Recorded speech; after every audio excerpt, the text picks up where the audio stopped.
Good morning, students. Welcome to class English. Students, today we will read chapter number 2 from book Beehive, The Sound of Music. Part first. Evelyn Galani listens to sound without hearing it. Means Evelyn Galani जो sound सुनती है, जो उसको महसूस करती है sound को, but without hearing it, लेकिन बिना सुने. And this chapter is written by Deborah Coley. First of all, I want to introduce about the chapter.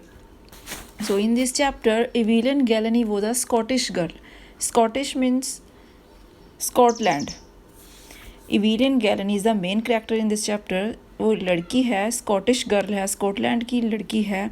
From her childhood she was very fond of music, कि वो बचपन से ही बहुत ही music की शौकीन थी. She wanted to make music her life, और वो म्यूज़िक को ही अपनी लाइफ बनाना चाहती थी. But she became deaf when she was 11. अब वो क्या होती है कि जब वो 11 ईयर्स की थी, वो डेफ हो जाती है. डेफ मीन्स जिसको सुनाई नहीं देता. However, she didn't lose heart.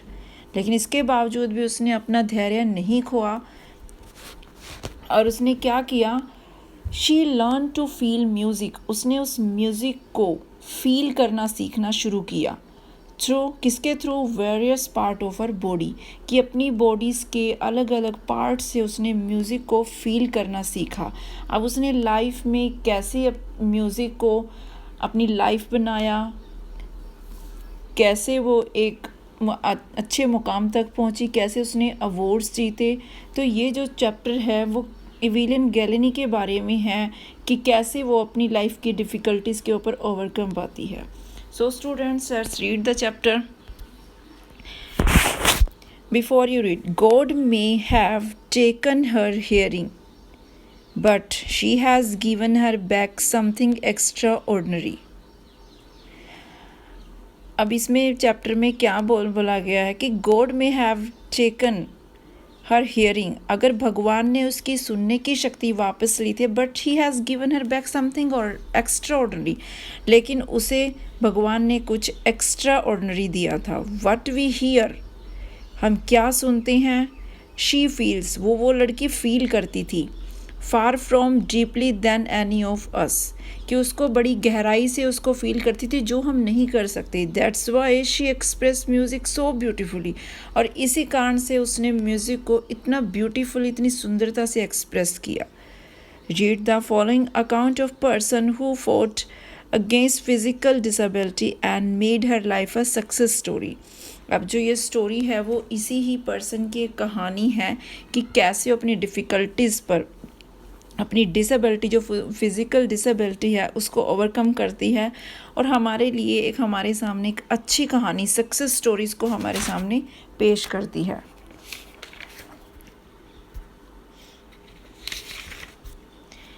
Rush हार crowds jostle her position on the underground train platform.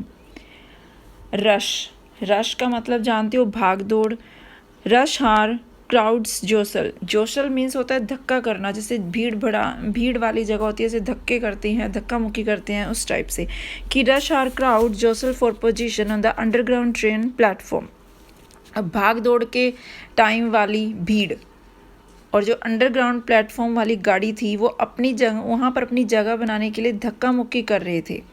A slight girl, एक छोटी सी लड़की, दुबली पतली सी लड़की, लुकिंग यंगर देन हर 17 ईयर्स, कि जो 17 साल की आयु के उसकी एज थी, लेकिन फिर भी वो उम्र में कम लग रही थी. वो नर्वस थी, yet excited as she felt the vibration of the approaching train, कि वो लेकिन फिर भी वो एक्साइटेड थी, क्योंकि वो फील कर रही थी किस चीज़ को, उसकी वाइब्रेशन को, किस चीज़ की वाइब्रेशन की, गाड़ी आ रही है, उसकी वाइब्रेशन को फील कर रही थी.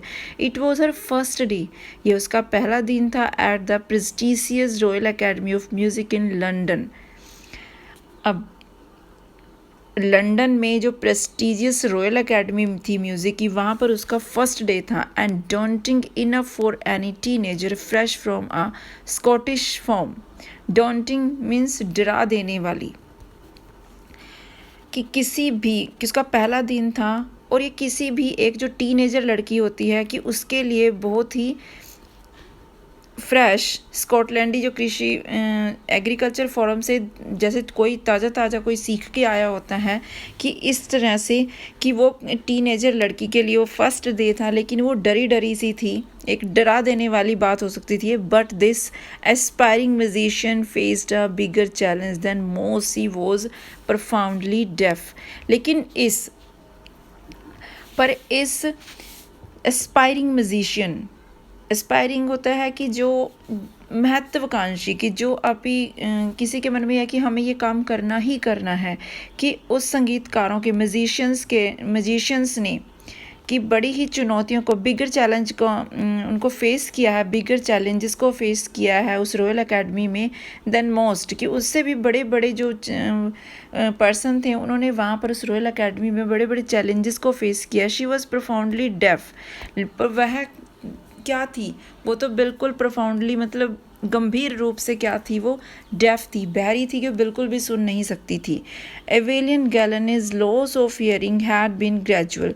अब एवेलियन गैलनी ने अपनी ग्रेजुअल मतलब धीरे धीरे अपनी जो सुनने की उसकी शक्ति थी, पावर थी, उसको धीरे धीरे खोआ था।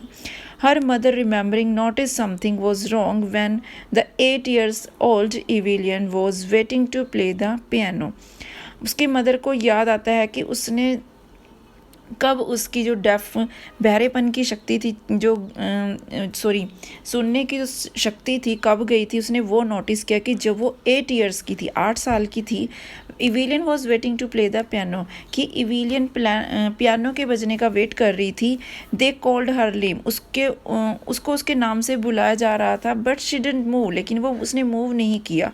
कि वहाँ उसकी मदर को पता चला कि शी लॉस ऑफ हियरिंग, कि जो उसकी सुनने की शक्ति है वो जा रही है। I suddenly realised she hadn't heard, कि मैंने रियलाइज़ किया, जो आई वर्ड है यहाँ उसकी मदर के लिए है। किसकी मदर? एवेलियन गैलनी की। किसने? शी हैडंट हियर्ड, वो नहीं सुनाई दे रही है। Says Isabel Glennie mother of Evelyn Glennie. For quite a while, Evelyn managed to conceal her growing deafness from friends and teachers. अब एवेलियन गैलनी क्या करती है कि वो काफ़ी टाइम तक एवेलियन ने अपनी फ्रेंड से, अपनी टीचर से अपनी जो डेफनेस थी उसको कंसील करने की कोशिश, कंसील मतलब छिपाने की कोशिश की। But by the time she was 11, her marks has deteriorated and her headmistress urged her parents. अब उसी टाइम जब वो शी वॉज 11 की 11 साल की हुई, जो उसके मार्क्स थे वो कम होते चले गए। अब उसके पेरेंट्स, उसकी हेड मिस्ट्रेस ने अर्ज्ड किया उसके पेरेंट्स को, अर्ज मतलब इस चीज़ पर प्रेशर डाला, उसके पेरेंट्स पर प्रेशर डाला to take her to a specialist, कि उसे किसी स्पेशलिस्ट के पास लेकर जाएं। It was then discovered that her hearing was severely impaired as a result of gradual nerve damage.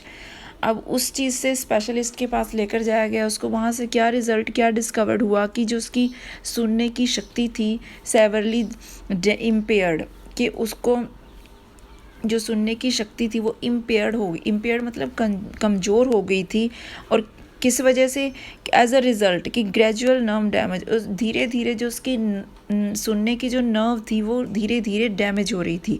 They were advise that she should be fitted with hearing aids and sent to school for the def.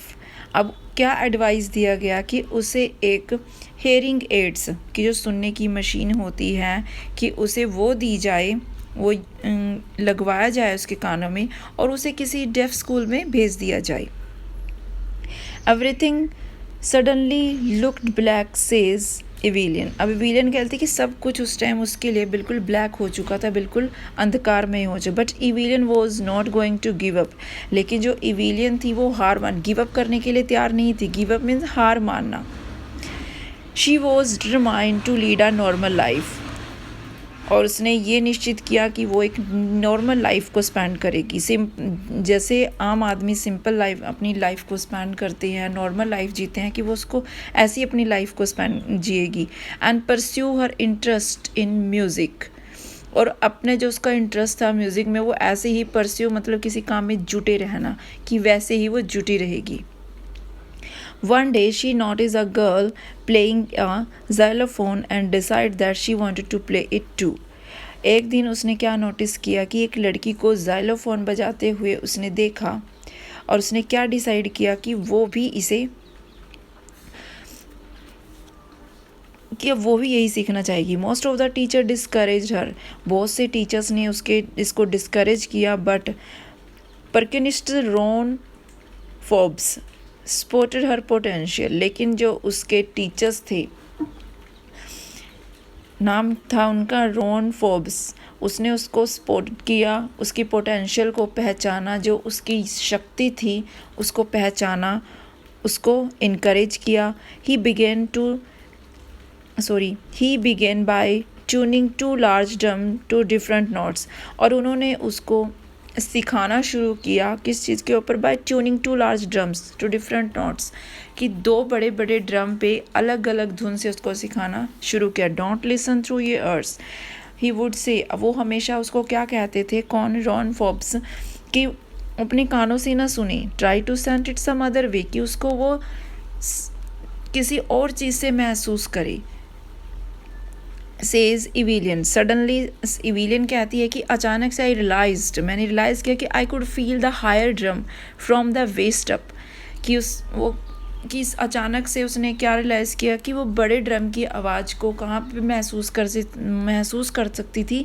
From the waist up, कमर से ऊपर, and the lower one from the waist down, और छोटे drum की आवाज़ को कमर से नीचे वो फील कर रही थी. Forbes repeated the exercise and soon Evelyn discovered that she could sense certain notes in different parts of her body.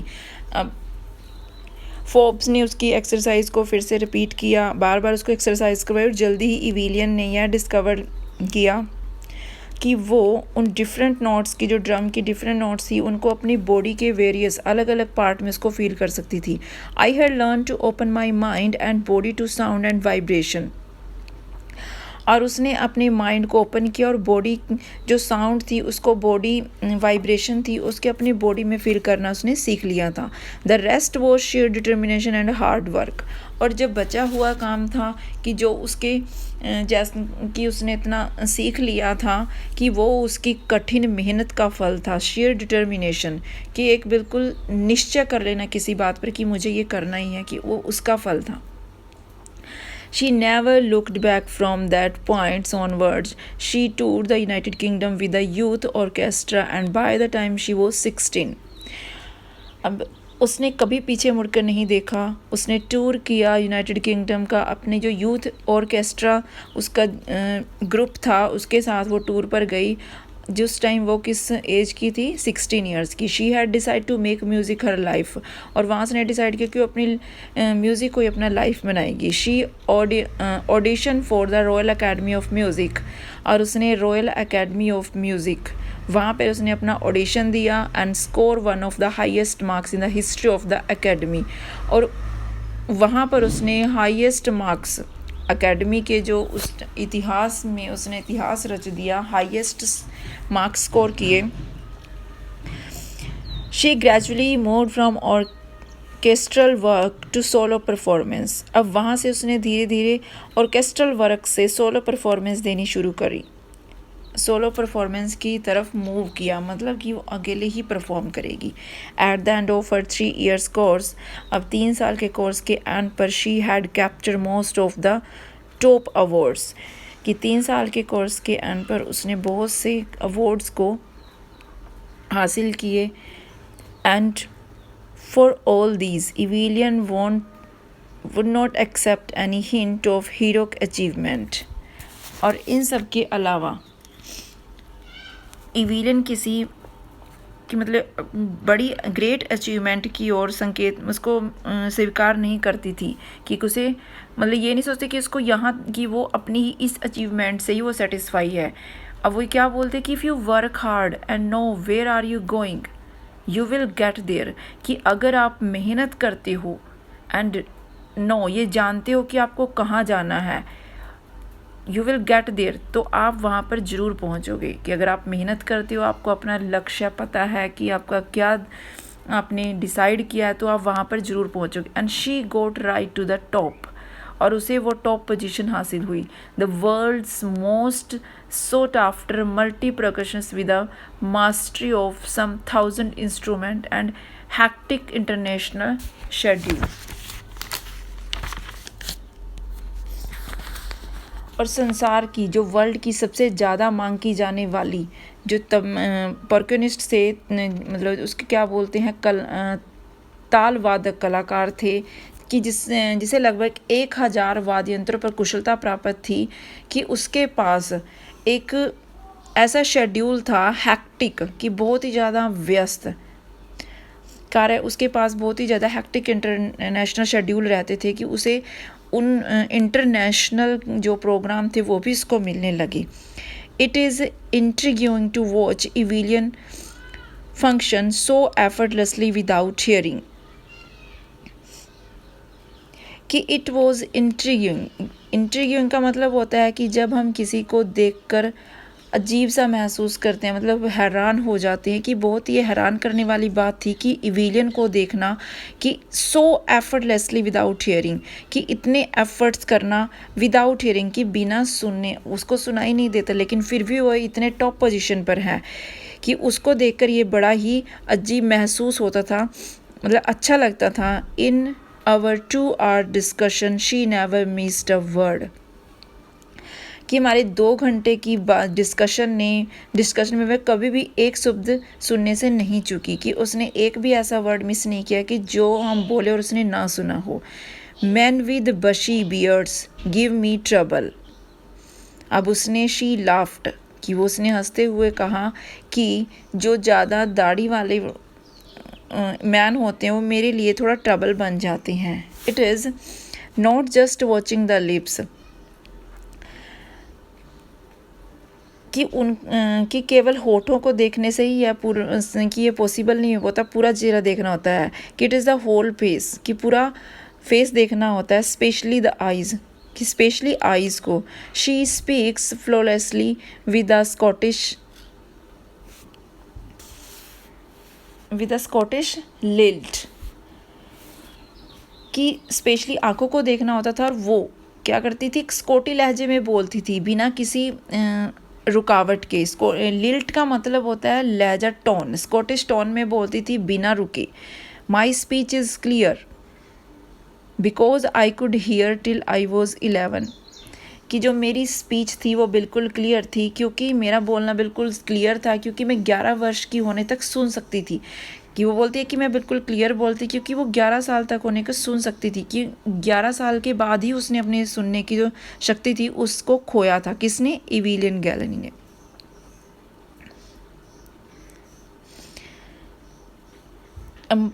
sorry she says, but that doesn't explain how she managed to learn French and master basic Japanese। लेकिन वो ये explain नहीं करती कि कैसे उसने French को और जापानीज़ लैंग्वेज को सीखने में, कि उसने कैसे उसको मैनेज किया, कि कैसे उसने उस चीज़ के ऊपर योग्यता हासिल की, कि कैसे उसने फ्रेंच सीखा, कैसे उसने जापानीज़ सीखी, कि बिना सुने। As for music she explains, कि जहाँ तक म्यूज़िक का रिलेशन की म्यूज़िक की बात है, तो वह एक्सप्लेन करती है कि it pores in through every part of my body, कि ये मेरी बॉडी के हर एक पार्ट में था। जहाँ तक म्यूज़िक की बात है तो वो इविलियन गैलनी ये बोलती है कि म्यूज़िक तो मेरे हर एक पार्ट में था बॉडी के। इट टिंगल्स इन द स्किन, कि यह मेरी स्किन में, कि हर चीज़ में वे रिसा हुआ था, स्किन में, my cheekbones and even my hair, कि मेरी हड्डियों में, गालों की हड्डियों में चेक बोन्स, और मेरे बालों में भी ये एक एक टोन पैदा कर देता था। When she plays the xylophone, जब भी वो जाइलोफोन को बजाती है, she can sense the sound passing up the stick into her finger tips, कि उसकी जो वो आवाज़ थी जाइलोफोन की को उंगलियों के आगे के भागों से होते हुए महसूस कर सकती थी, कि वो अब जो जाइलोफोन जब वो प्ले करती थी तब उसकी जो साउंड थी वो कहाँ से पास होती थी, कि उसके उंगलियों के आगे फिंगर टिप्स से उसको फील होता था कि कुछ वो फील कर रही थी जाइलोफोन को बजते हुए। By leaning against the drums, और जो ड्रम्स थे उनके उनके झुकने से ही वह she can feel the resonance flowing into her body. और जैसे ही उसके ड्रम बजते थे तो उसकी जो वो धुन थी उसको वो